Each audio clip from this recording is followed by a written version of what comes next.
I hope you've been loving our month on year-end giving so far. It's been fantastic, and today is not going to disappoint, I promise. If you've been listening to some episodes and you're like, I really just want to down and dirty, how do I put this together? Then we have the episode for you. Janet Cobb is here to chat with us about all of the things to think about when setting up your year-end giving campaign, from the basics to really make sure that you're starting your foundation out strong.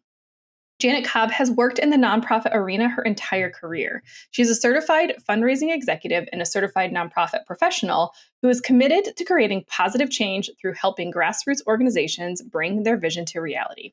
Janet offers strategic planning and coaching around communications and fundraising. She has supported more than 650 nonprofits since 2014 and is affectionately known as the small nonprofit whisperer by many she's worked with. We go into some great actionable items for you as you're thinking about building and scaling and growing your year-end giving campaign. So this episode is great for you if you're new and you're really trying to figure out how can you effectively launch a year-end giving campaign. It's also great for you if you're feeling overwhelmed and you maybe have done a few campaigns in the past, but you really just want to get back to basics and to the tried and true strategies that you know work.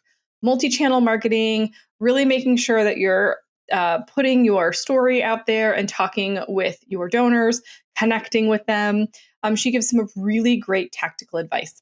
An episode you might need to listen to multiple times as you start to put your plan together, but she jam-packs a lot of actionable advice in this quick little episode. So before we get into it, though, this episode is brought to you by our quiz. Should you DIY your website? Now, having a website is important for nonprofits, and especially during this time of year-end giving. So making sure that your website is on point and ready to communicate what you need, the DIY quiz is great for that. It's going to help you really understand where you're at with your website and if it's time for an overhaul and if you should be doing it or if someone else should be helping you with it. As you go into budgeting season and figuring out what next year looks like for you, it's a great time to take this quiz so that you can make sure that you're all set, ready to go, and that your website is primed to support your year-end giving campaign. You can check out the free quiz at thefirstclick.net/quiz. Check it out, and I can't wait to see what your results are. Let's get into the episode. You're listening to the Digital Marketing Therapy Podcast. I'm your host, Sammy Bedell-Mulhern. Each month, we dive deep into a digital marketing or fundraising strategy that you can implement in your organization. Each week, you'll hear from guest experts, nonprofits, and myself on best practices, tips, and resources to help you raise more money online and reach your organizational goals. Hey there. Please join me in welcoming Janet Cobb to the podcast. Janet, thank you so much for being here today. You're welcome. Thank you for having me. Yeah, and I am so excited that we're continuing our conversation this month about year-end giving campaigns because it's such a critical time for nonprofit organizations in the calendar year. But before we kind of jump into that, why don't you share a little bit about what you love so much about year-end giving campaigns? So the whole idea around year-end giving to me is that it really sparks generosity. And in a season when, we're filled with lots of gluttony and and wanting, people making wish lists for Christmas and, the whole writing letters to Santa kind of consumerism that consumes us from, even Halloween now, from Halloween to December 31st, when we think about year-end giving and philanthropy at this time, it's like, it's a reminder that it's not just all about us, right? And that in receiving, we should also be giving, that sort of thing. So that's why I like to help people really think about how to approach their year-end giving campaigns and help people do good while they're also enjoying all of the holidays that many people love. Yeah, it's about finding balance, right? Yeah, absolutely. That's so great. So what, just from a practical standpoint, like why are year-end giving campaigns so important for nonprofits? If there's a nonprofit listening that might be a little bit newer and they're like, well, we're just going to skip it this year, or we don't have the bandwidth for it, kind of what might be your pep talk that, it still is something that should be a part of your giving strategy or your fundraising strategy? Yeah, well, 30% of all giving happens in the month of December. And, part of me thinks, well, that's a carryover to pre-internet days when everybody did mailings at the end of the year, right? And there was this whole tax break thing.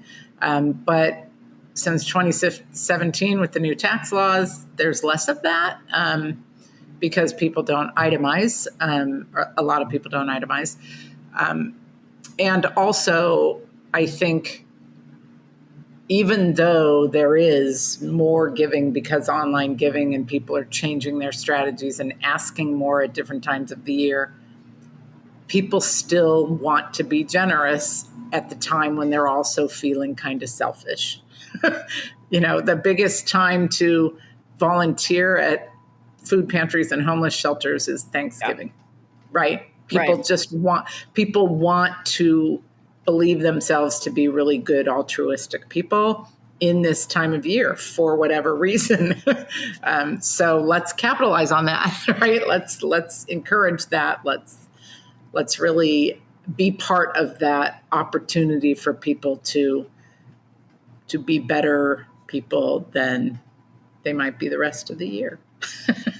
And do we also think that there's a little element of procrastination also? Like if you're sending out more messages and things throughout the whole year and they're getting them, oh yeah, I'll give later, I'll give later, I'll give later. If you're doing a great year-end campaign, you're kind of bombarding people in the best way with your messaging. And we'll talk more about some of those strategies in a little bit. But, it's kind of you're more in their face to also remind those people that have been wanting to give all year and just have not yet pulled the trigger. Yes, absolutely. And especially if their finances are such that they do want tax incentives. Tax incentive is one of the least motivating things when you survey donors, right? So I encourage nonprofits not to overemphasize the tax deadline of December 31st, but to more emphasize the generosity and the thinking of others and that sort of thing. And so, yes, it is, like now's the time. Now's the time. If you've slept off all year, of course you don't say it that way, but you help people see that the intentions they set out with their New Year's resolutions to be better people, if you've kind of messed up and you kind of let them fall by the wayside, here's a moment. Here's a moment before you make your next New Year's resolution to do the good that you promised to do last year or earlier in the year. So, yeah.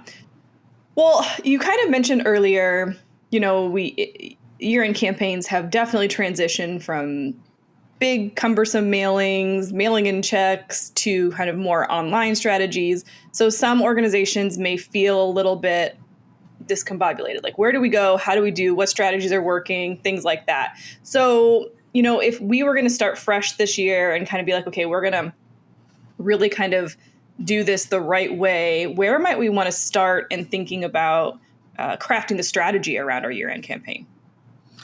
So the strategy is to start with a letter, with a mailing. If you have addresses and you have a budget, which I hope you do, for mailing, at least one mailing is important because although online giving is increasing,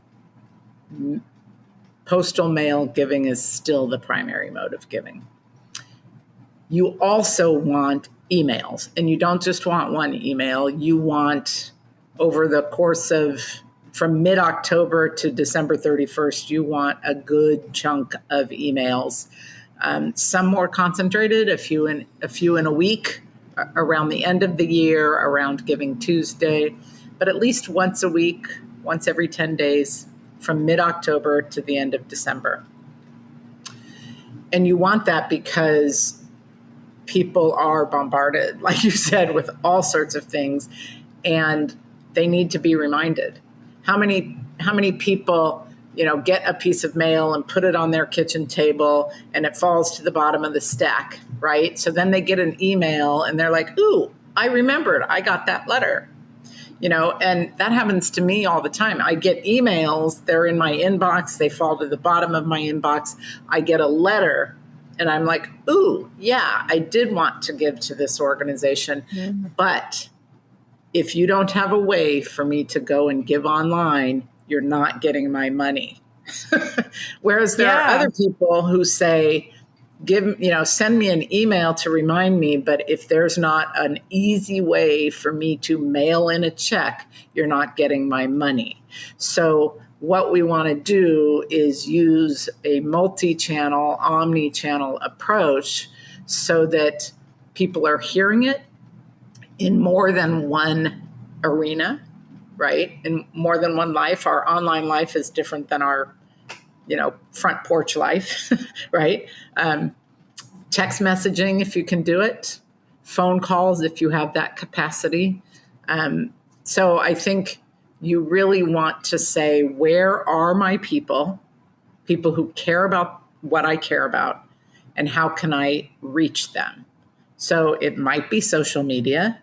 It might be an in-person visit or gathering. It might be a phone call. It might be email.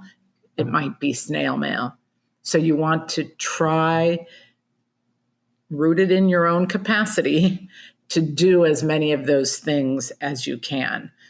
One way to minimize the idea of content creation, because that feels overwhelming, that's why I first mentioned the mail, because the mailer is going to be the longest piece that you use. So you create the mailer and then you take pieces from it to create your emails, to create your text messages, to create your social media posts. You don't have to reinvent the wheel. And people, the more you can have the theme and this sort of same language running through all your pieces, the more it's going to resonate. People don't have to rethink it. Though, they see an email, they see a social media post, it reminds them of the letter. If everything is very different, you're not saying anything. It's just a lot of noise. We all know the power of repetition, right? It's the whole branding thing. It's the whole, that's the way advertising works, right? Yep. Every, commercial doesn't have a different approach, different colors, different words. It's repetition, repetition, repetition. So that's Coca-Cola's been having the polar bears on their Christmas ads for how long, and nobody goes, oh. Right. Exactly. Right. If it's well done, people love it. Right. To me, donor fatigue is not a frequency issue. It's a content issue. You just dropped lots, like all of the goodness in like that last, 5 minutes. I'm just sitting here nodding my head like, yes, yes, yes. I love so many things that you said, and I want to call out a couple things. Multi-channel, absolutely. And weaving that message through. Absolutely. I think that we need to remember that not everybody engages in the same way, but also that, it makes people feel more cared for when they're getting multiple pieces also, because now they're saying, okay, they really want me to see this. They're not thinking, well, some might, but most people that are engaged and care about your organization are not thinking, oh, they keep sending me all this stuff. This is overwhelming. They're saying, oh, I'm so glad they sent this to me because I do want to engage, but we're busy. And so we don't make the decision, just to your point, when it comes. I love that you... Oh, go ahead. I was going to say the other thing about that is if your messaging is such that you are trying to provide value to the donor. Correct. Rather than just talk about yourself. Yes. Then they feel more cared for, right? Yeah. Instead of saying, help us achieve our mission or our vision, you say, let us help you achieve yours. And then the people who really care are going to connect to you. Mm-hmm. Yeah. That is such a good clarification there for sure. I want to go back to the mailing piece because I love that you set that up as kind of the cornerstone for your whole campaign with which you can pull and repurpose from. So, do you have some examples, like when you think about a piece that would go out? Because I would think to make it stand out amongst the holiday cards and things like that, you might want to have it, the envelope be a different color, or have it be a size that's still okay to mail cost effectively, but doesn't, just fit in a regular envelope. Like, how might we want to think about that piece? And are there examples of things that you've seen that have worked really well, like stuff to include in it? Yeah. So however you can make the envelope stand out, that's important, right? Color, size, a handwritten message in the corner or along the back, or a sticker of some sort on the envelope, something inexpensive.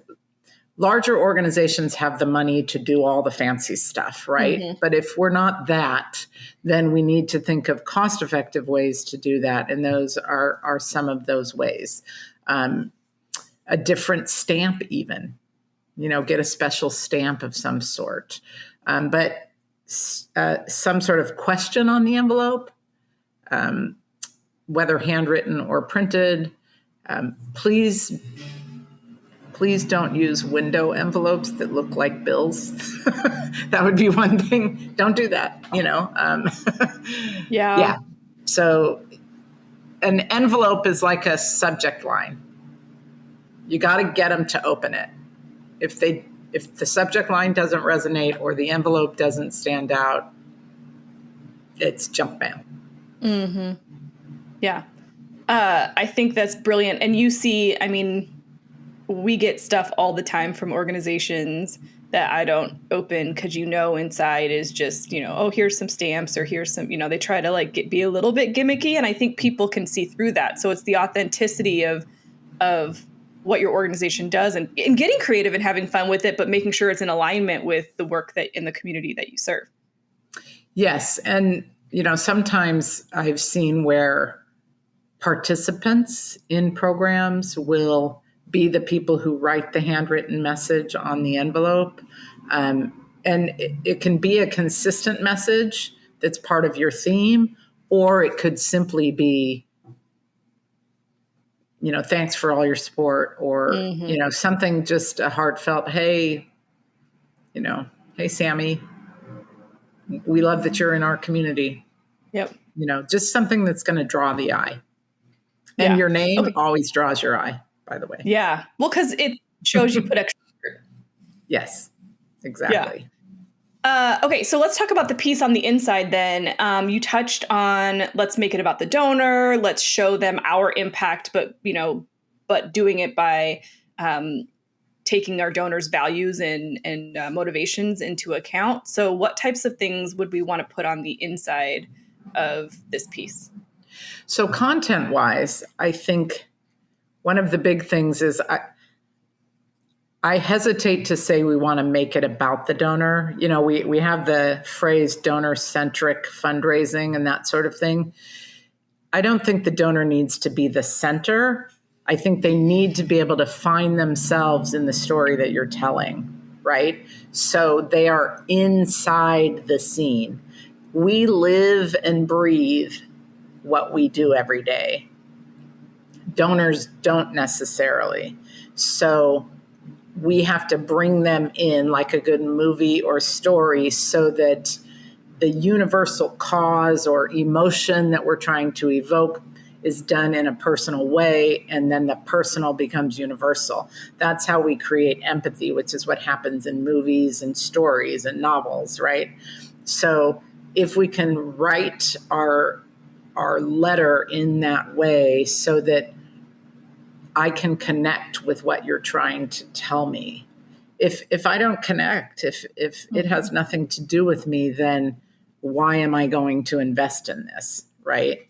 So I resist that idea of donor as hero, but donor as participant in the story, I think is really, really important. And maybe it's semantics, I don't know, but I think just a switch in words does help us see it a little bit differently, because we don't want to make the participants or beneficiaries of our services in any way less centric. Sure. Right. So, maybe it's a dual protagonist kind of, Yeah. we're in this together. Right. And so join us or let us join you, that sort of thing. So that's one thing.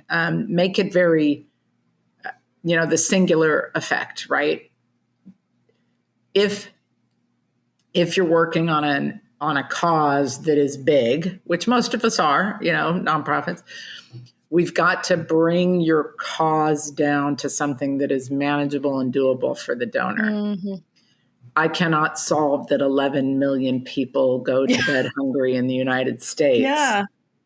Right. But if you say 1 in 5, I'm getting that's more manageable in my brain. Right. Because my $50 is not going to solve 11 million people's problems, but my $50 might feed that child for a month, right? And so you've got to make a very big problem very manageable. And don't try to, so that's the second thing. The third thing is, don't try to tell all of the everything that you do. Pick one thing that you do and help the donor understand how they can help solve that problem, right? It doesn't become a restricted gift if you just talk about one of your programs, as long as you say something in the letter somewhere about, let me give a specific example. Your $25 today will make sure that Johnny has a bed for the night and help to serve all of the homeless people in our community. Right. It's a simple phrase that makes the gift not restricted. Right. There's that. And then also, I think the content. Oh, I missed the one thing. There was something else I was going to say about that. Not restrict. Don't tell everything that you're doing. It'll come back to me. It's all good. I've lost the other thought I had, but happens to me all the time. Yeah. I don't even pretend anymore. It's gone. It'll come back. Well, no, but I do, because it's funny, because like everything but the kitchen sink was like kept coming in. I'm like, I got to make sure I ask, Janet about that piece, because I think we tend to think at year end we have to do this synopsis of here's everything that we accomplished this year. And that kind of breaks two of your rules. One is, the scope and the magnitude, and also giving people a singular purpose. So I guess to people that are saying, well, what if I send this email or this letter or post or whatever out to people and they care more about something else that we've been focused on? Are we going to lose the opportunity for that donation? So what would you say to those folks? So here's the big important thing: segmentation. If there are donors in your donor base that really care about a particular thing, then send a letter about that particular thing. You can have more than one idea. And I know that sort of feels overwhelming, but really, if you can't be all things to all people, right? And if you are trying to say too much about too many things, you're going to lose everybody. Right? So if you clearly have very different kinds of programs. So I know an organization that it was 4 organizations that merged. They were serving the same community, and realized that the people they were serving were the same. They were just meeting different needs. So they became one organization to better serve the people. And they decided to have at least 4 campaigns a year with a different focus, right? And so the people who gave, who really particularly cared about one campaign gave at that time of year. And what that did was it spread out their fundraising. so that they had a more balanced budget or, income revenue streams across the year.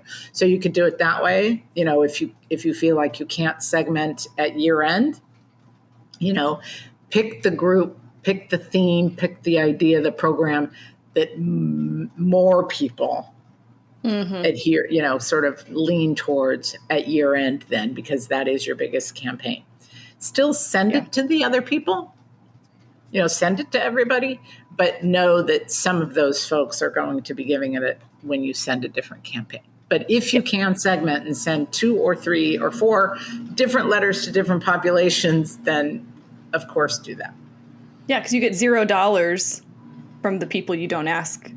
Right. Right. Like, exactly. You're going to get 0. You're saying no for them. Yeah. And I think that's the beauty of email. And when we look at an email marketing campaign, because you mentioned you're starting in October, you're going all the way through December, you're sending emails very regularly, especially at the end. And people might say, well, I'm not going to have enough different things to talk about when it comes to my year-end campaign. So if you're coming up with a theme, an overarching theme, that different donors have different motivations and different pain points for why they give to that cause. So those emails are a great way also to address the different motivations of those donors. And they might not resonate with the first email, but then the second one really hits home, or maybe it's the fourth or fifth one where they're like, oh my gosh, yes, like they're hitting, exactly the reason why I'm passionate about this cause. And so like, that's the beauty of understanding who your donors are and taking them into consideration. You might only send out one mailer, but your email marketing, your social media posts allow you to play on the theme with different donors in mind.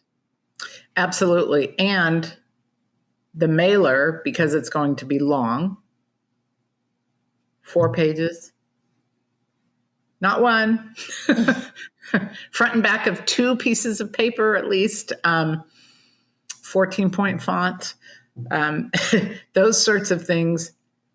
If you have a longer letter, you have different entry points.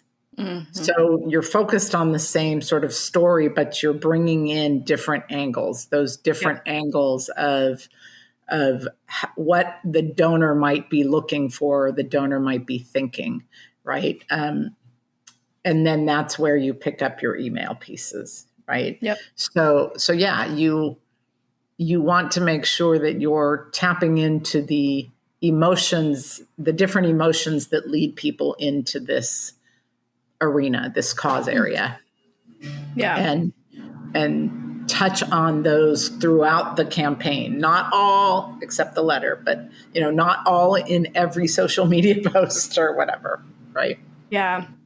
Well, and you mentioned too, I want to make sure we touch on this. You mentioned, making it easy for people to give. You might put together a great piece, but if it's not easy for them to make that next step, then we've lost them. So I think QR codes are making sure your mailing address is prevalent and QR codes is the easiest. Is there anything else that you're seeing out there that might make those conversions higher? If you have mobile phone numbers, I would begin to text long before year end to make sure that people have the ability to say stop or whatever. Text them a happy Labor Day or whatever, right? Just to do that. But then, text if you can. Make sure that your emails are mobile friendly, right? Make sure that all your links work. I mean, this sounds very fundamental, but I have seen lots, right, where links don't work, that sort of thing. On your website, your donate button should lead directly to where I give you my credit card.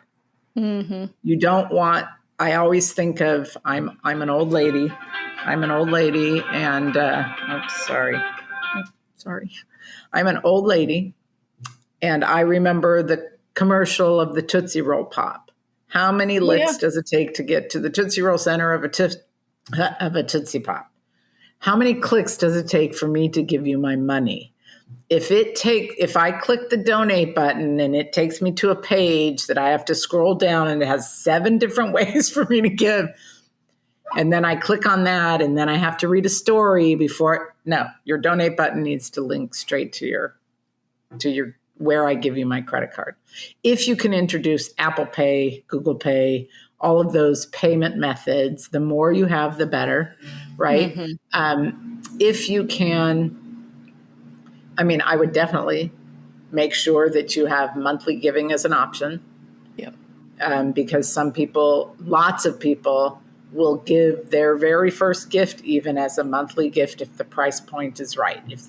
If you are talking about, what the power of $10 or $20 can do in the life of one person, then make monthly giving an option and default it on your website. Make it very clear. Don't try to hide it. Say give monthly or give one time, but make monthly the first choice, not the last choice. Yep. Because people are they're giving on impulse. They're giving, you've touched them in some way. They're giving on impulse. Don't make them think too much. Don't try to trick them, right? If it says one time, I'm just going to push one time. Yep. If it says monthly and I'm like, oh yeah, I could do $10 monthly, right? If I don't want to do $10 monthly, I will find one time. Mm-hmm. Yeah. Right. So it's things like but you won't go the other way around necessarily. Right. It won't register in me. You asked me for a one-time gift. I'm giving you a one-time gift. Right. And a one-time gift of like $250 is great, but a monthly gift of $10 is even better, even though it feels like it's less. I think those monthly donors over time, their lifetime giving value is so much higher than that person who gives a one-time gift of something a little bit more significant. Well, the numbers prove it, right? Yeah.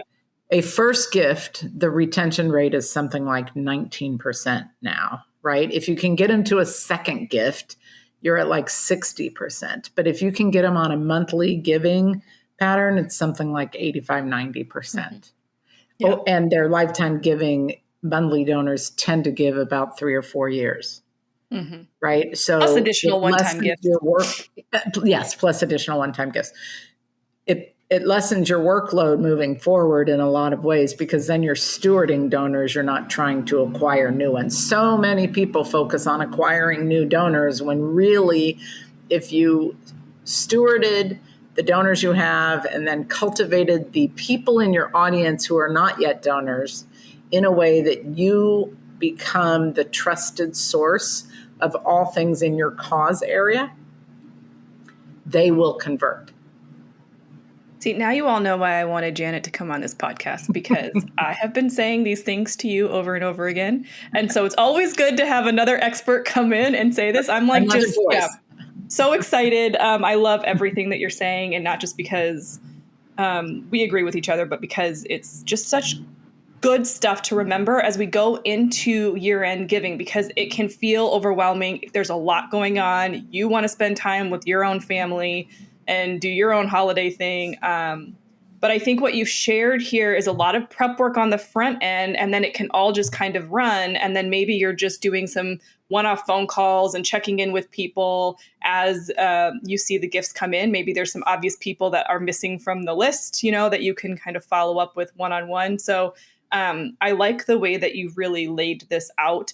We could talk about this for hours.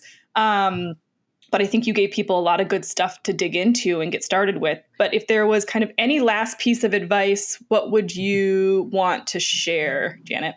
Yeah, I stuck my fingers up 3. I have 3 things that we cannot leave unsaid.